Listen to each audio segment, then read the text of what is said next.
So hello and welcome. We're on over halfway through the Hebrew letters now, and as I've recorded all of them, so if you need to catch up, they're up there on the YouTube. And today we're at Samekh, so we're more than halfway through. This is the last lot, and some of them are got final letters to them. So we're at Samekh. Next is Ayin, then Pei or Fei, which are one letter. Sadi, the start and the end letter. Kuf, Resh, Shin, Tav. So we're quite a long way through right now. So now we're at Samekh. And here's Samekh. It's the 15th letter of the Hebrew alef-beit. And it's got a numerical value of 60. As you know, they has a different number. After 10, we start counting in 10. So it goes 1 to 10 and then 20, 30, 40, 50, 60. So this one is 60. And it's got the sound of a s to it. And its basic meanings are support or some medicine. I think I quite like it because it looks a bit serpent shape. And there's that symbol in lots of pharmacies which has that red and white, the red sort of serpent wrapped around it, which are pharmacies. So here's the shape of it. You tend to draw it a bit like this. It's sort of round with a bit coming out at the end. This is a more formal version of it. It looks a little bit like, if you remember, the final mem. But obviously, if you saw this at the start or the middle of the word, it wouldn't be a final mem because final mems only come up at the end of a word ending in mem. But you have to be careful because the final M actually is quite square and tends to have a little line down here. So be aware that the Samekh has slightly looks like a mem, especially in this sort of version of it. What is the sound of a Samekh? As I said, in the sort of Sefer Yetzirah and other places, they divide all the letters into parts of the voice and throat where they come from. And this one is in the teeth because you go Samekh, Samekh. It's quite an interesting that sound. So it's in the teeth. And these simple letters, I told you about double letters with the dagesh in the middle. These simple letters have space, zodiac signs, and constellations given to them, and months given to them, and also have parts of the body given to them, just like the other letters. But they also have these qualities given to them, things that we do. And Samekh comes up with agitation. Agitation doesn't mean to be annoyed. Agitation means to be innovated, I suppose would be a better word if you were looking at a sort of more scientific nervous nerve system where you innovate nerves, you get them to send messages. So it's that sort of idea, innovation, which and agitation, which without that your nervous system isn't working, and so nothing else works. So it's not a bad thing in agitation. I know we use it as I'm very agitated, but it doesn't necessarily mean that. It can mean this sort of innovation of the nerve. The design of it is this closed circle, as I showed you. And the circle obviously represents infinity because there's no beginning or end to it. And so in Kabbalah, the Samekh represents the infinite power of God's infinite light because it's coming into the universe all the time. There wasn't just this creation thousands or millions or billions of years ago. There's this idea that it's always happening. Creation is always happening. And without it, it's all over. It's like if you take all the energy out of the universe, it's all over. We are just sort of energy, slow energy that's been congealed into matter. So there's no ending to this sort of gift, basically, of God's infinite light. Obviously, the Samekh also resembles the traditional wedding ring.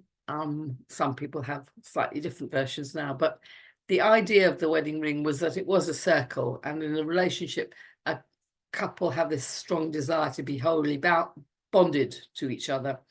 Obviously, the need also to be able to separate themselves, the two individuals. And a circle has no points of distinction. The many different aspects of marriage shouldn't come into conflict one another, and they're ultimately bound together within the same uninterrupted structure of the circle. They're held together in this sort of separation. Part of the Jewish marriage service has this idea of separation, kiddushim, holy separation. The secular aspect of the Samekh also represents support. So that was one of the meanings of it in the very first slide. Like the rings, they encircle each other and hold it together like a bunch of flowers, or here we're talking about the lulav that we shake at Sukkot is bound together. There's a string around it. For some people, it also symbolizes an ambition and enterprising individual, I suppose, because they're always going around to the next thing, the next thing, the next thing, but they always remain part of themselves, part of the whole. What words are part of Samekh? Words that begin with Samekh. One very, very famous or very mystical one is called Sod. Sod is one of the ways we do hermeneutics or exegesis of Hebrew texts, such as the Torah and the Tanakh and the Talmud. And Sod is the last one in Pardes. We do Peshat, the P of Pardes, which is the straightforward, literal sort of meaning. Remez, which is because we don't put the vowels in, so Pardes. Remez, which is the metaphorical version. De Pardes, which is the drash, the midrash, the sort of homiletical and very interpretive version. And Sod is the secret one. So it's Pardes, 4 different ways of interpreting any text. Sod is a secret sort of Kabbalistic one. So you hear the word Sod quite a lot in Kabbalistic speaking. So this letter Sod, this word Sod comes up in with this Samekh, this almost enclosed secret sort of language of the Samekh word. Sagur also means, which also starts with the Samekh, also means closed, sort of closed off, enclosed, I suppose. Sagur, we'll do open next week. So Sagur, no, week after, sorry. Sagur is this closed version. Saviv, around. So this Samekh words seem to have a lot of things about them. And Sivuv, which are made of the same shorish, the same basic consonants, but with different vowels. And I said sometimes a consonant, there's Yud and Vav can sometimes be vowels. So Sivuv is rotation or circuit that you go around, that you run around all the time. So it's got this, the letter seems to suit some of the words that come up with it. The root of the word Samekh itself means to lean upon or to uphold or to support, as I said at the front, the actual word Samekh, to lean upon, to uphold, to contain, to hold up, to depend upon, to rely upon, and therefore to trust, and again to lean on, to rest on, to strengthen. And there's a prayer that we say 3 times a day. It's called the Shemona Ezra. It's Shemona means 18. It's meant to be 18, but of course it's now got 19 prayers in it. They're blessings, really. Blessed are you, God, that does this. Blessed are you, God, that does that. There's this famous prayer that we say 3 times a day. And one of the prayers, the number 14th prayer, is Samekh Noflim. You support those who fall. And we use it also in the very early morning prayers. You uplift those who fall, but Samekh, you support those that fall. So it's a popular word. Sorry, my computer seems to not want to go on. So the first two letters of Samekh, the word that spells out this letter. So as I've told you before, in Hebrew, all the letters have words to them. They're not just A, B, C, D. They're alef-beit, gimel, dalet. All these, the word for the letter means something. The first two letters of the word Samekh are Samekh and Mem, and together they spell the word Sam, which actually means a potion or medicine. That's why it's got this medicinal idea to it. And it's not only physical health, but also spiritual health. So that's why there's not just that serpent sound, but that also the idea that there is this health basis to it. It's also said that Samekh and the Mem, the S and the M, represent two distinct eras. The closed Mem, because it would be if it was just Sam, it would have a final M in. Represents the Gan Eden, the Garden of Eden, paradise. Pardes comes from paradise. The P, R, D, and S are the letters Pardes. Paradise is a word that comes from way back and is used in Iran and other places as well. So Pardes, the closed Mem, represents this sort of Gan Eden, the world of souls, which exists now, but in another dimension. You know, they're there somewhere, but we can't see them. The Samekh, which is greater than the Mem, represents the resurrection of the dead for some people. This is the ultimate manifestation of the Moshiach, Messiah coming, when we return to the bodily forms. I'm not great on resurrections and afterlives and stuff like that, so there's no point in asking me about it. So the idea of the Samekh becomes even greater in the world to come, supporting those that have fallen into this into death. For then it will radiate infinite, transcendent, healing light. That infinite light of God will last for eternity. So there's lots of sort of mythic ideas that come along with a Sam and Samekh. The other one that I particularly like, though, is that for a lot of sages, the Samekh represents the Ein Sof, the Ein Sof, not Sod. The Sof is this idea of without end, and Ein means nothing, and it's another name actually for God. He's not the God that we think of in the Bible, but before even God creates this universe, there's this big Ein Sof, this endless nothingness, because God isn't a thing or a being or an energy, or we can't even describe what God is. So there's this idea that the Ein Sof literally is without end, is still here, obviously, but the manifestation that we see in this universe is of either Adonai, this sort of very generous Chokhmah type God, or the Elohim, the Gevurah, the judging type God. They're all aspects of God, but if you go back up the tree, we're aspects of God.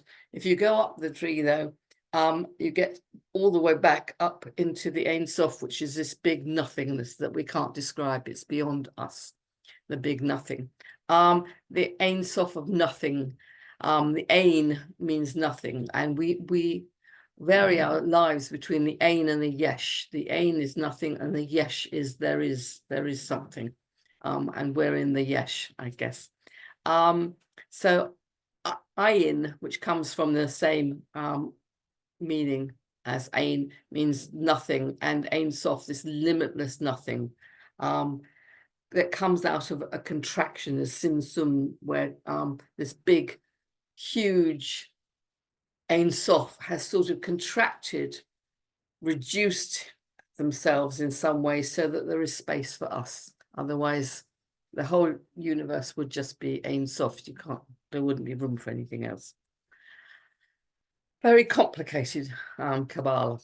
Gematria of Samekh is the 15th letter. It's got a numerical value of 60, I said.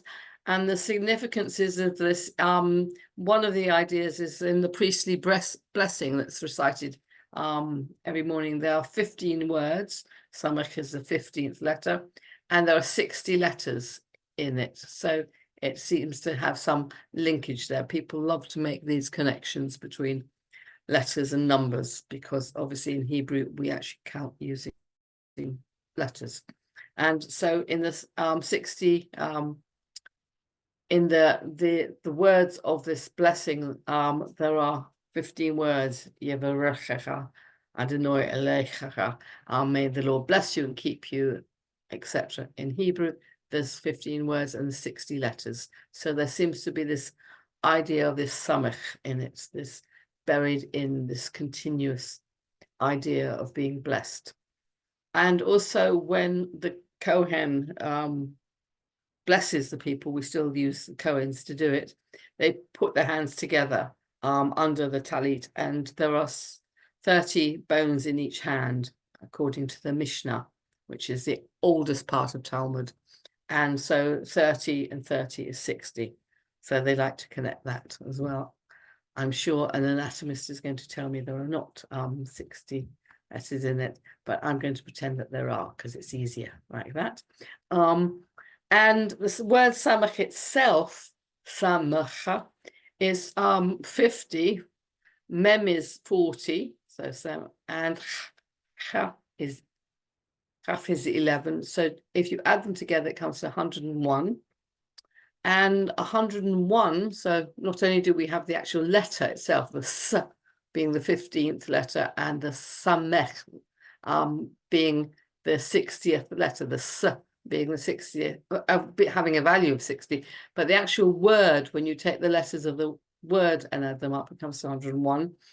And there's this tradition of learning everything 100 times, so that you learn it and learn it and learn it. If you're really in the yeshiva, the seminary, you learn things 100 times, and the person that does it 101 times, as if they've done something amazing, because they've gone above and beyond what is necessary to learn something. So there's this idea of 101 being above your normal take home. In creation, it's elemental number 9 of the 12 elemental letters in the Hebrew alphabet. This is number 9. And it says, it's the letter that says God created man or humans in sentence 27 of those 32. I'll show you in a second, those 32 sentences of creation. This is sentence 27. And it's a really important one. God created humans. Here we are.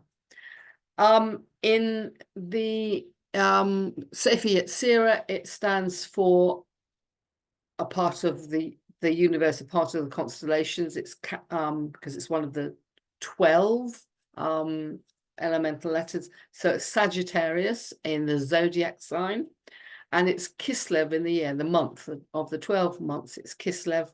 And it also has a place in the body, the right hand in the body, which is quite interesting, as it's something to do with being created in the image.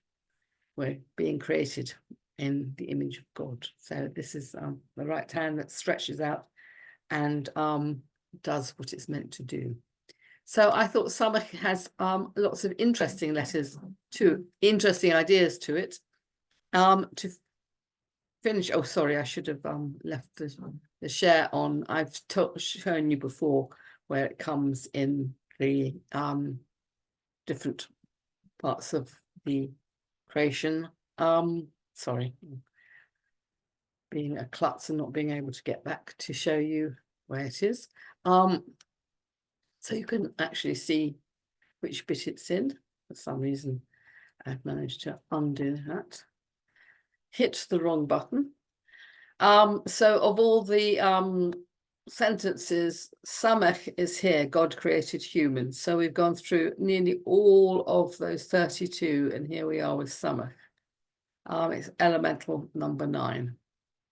So I thought we should have a brief and lovely little meditation on Samekh, being quite an important idea of Ein Sof and infinite light and infinite creation coming down all the time.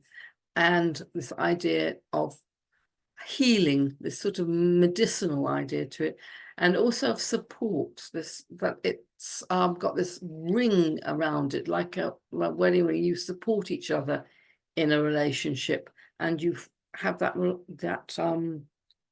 sort of eternal ring around you. And Samekh offers all of that.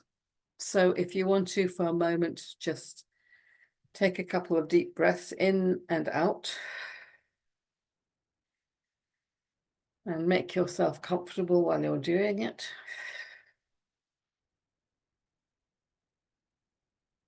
And think about the shape of the Samekh, that round, infinite shape, round and round, circle that contains things, a boundary line, maybe, but enough room for you to be in. And this idea that goes on, never changing, and always changing as it goes round. It changes all the time, and yes, it's always the same. And it offers support. What support do you need for yourself right now? What support do you need? What would really help you? What support?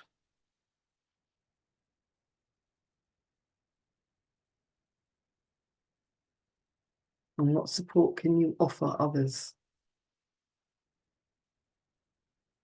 As you go round, someone's supporting you.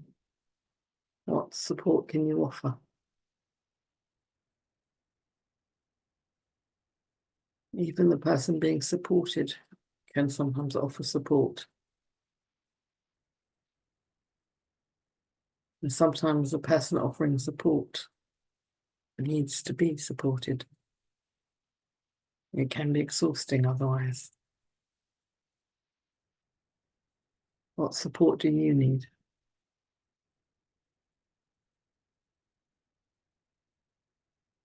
And what support can you offer?